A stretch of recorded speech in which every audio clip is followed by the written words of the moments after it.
বেশ কিছুদিন ধরেই ভাবছিলাম যে মুভিটা দেখতে যাব, কিন্তু নানা রকম কাজের জন্য যাওয়া হয়ে উঠছিল না। তো অনেক দিনই তো রিলিজ হয়েছে অযোগ্য মুভিটা, তো আমার কিন্তু যাওয়া হয়নি। অনেকবার চেষ্টা করেছি যাওয়ার, কিন্তু যাওয়া হয়নি। তো আজকে আর ভালো লাগছিল না বাড়িতে, ভাবলাম যে না যাই, গিয়ে একাই দেখে আসি। মাকে বললাম যেতে, মা বললো যে না আমি যাব না, আমার একটু কাজ আছে, তুই যা। তো আমি একাই যাচ্ছি, আর বাড়ি থেকে যাব নরেন্দ্রপুরে, ওখানে।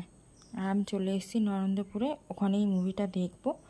তো মুভি শুরু হওয়ার বেশ কিছুক্ষণ 10-15 মিনিট আগেই আমি চলে এসেছিলাম, এসে একটু ওয়েট করেছি, তারপরে মুভিটা দেখতে যাব ভেতরে। এবার তখনও যাইনি ভেতরে, বাইরেই দাঁড়িয়েছিলাম।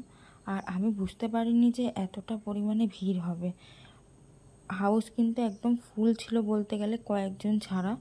তো আমি বাইরে দাঁড়িয়ে একটু ছবি তুলছিলাম, ভিডিও করে নিচ্ছিলাম। এটাই হলো নরেন্দ্রপুর SBF। এখানে আমি আগে বহুবার এসেছি, কিন্তু একাই ফার্স্ট টাইম এলাম।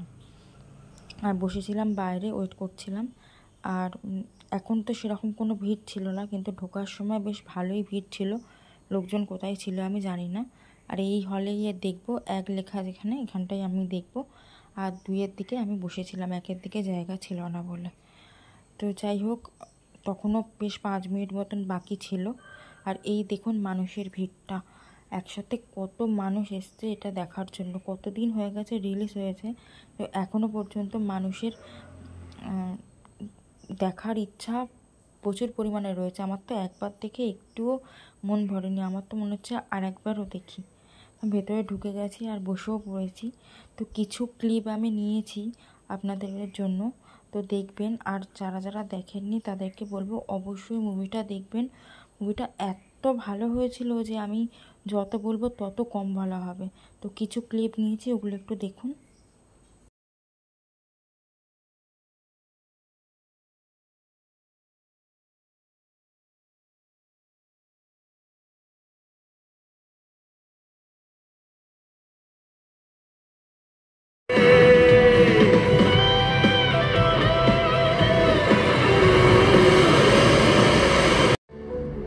আগে ছিল পর্ণা সেন, পূর্ণেন্দু সেনের মেয়ে।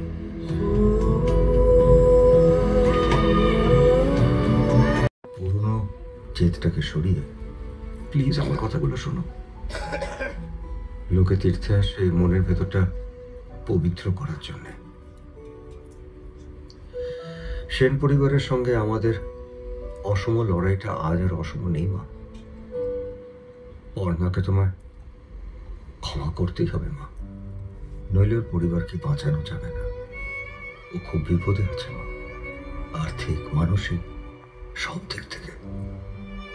সব কটা দরকারি গুটিকে সাজিয়ে নিতে হবে পুরের পরে।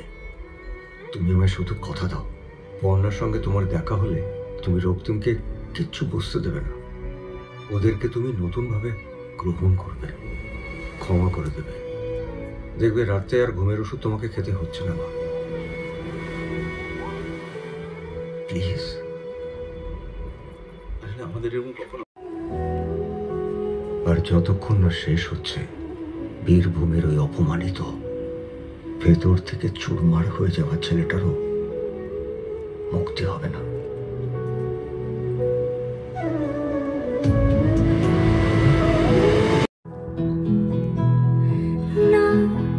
তুই আমায় পাবি না,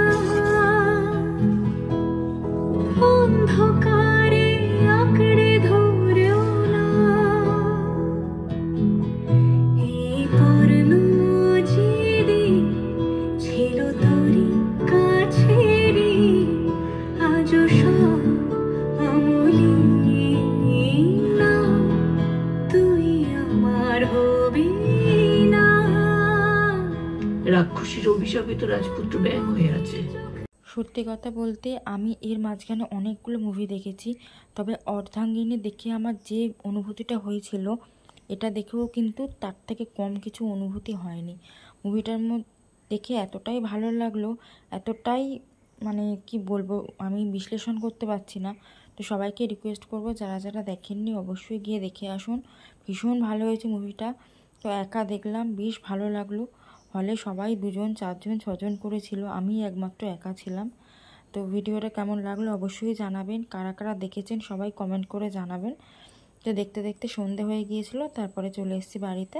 দেখা হবে পরের কোনো ভিডিওতে, ততক্ষণ সবাই ভালো থাকবেন।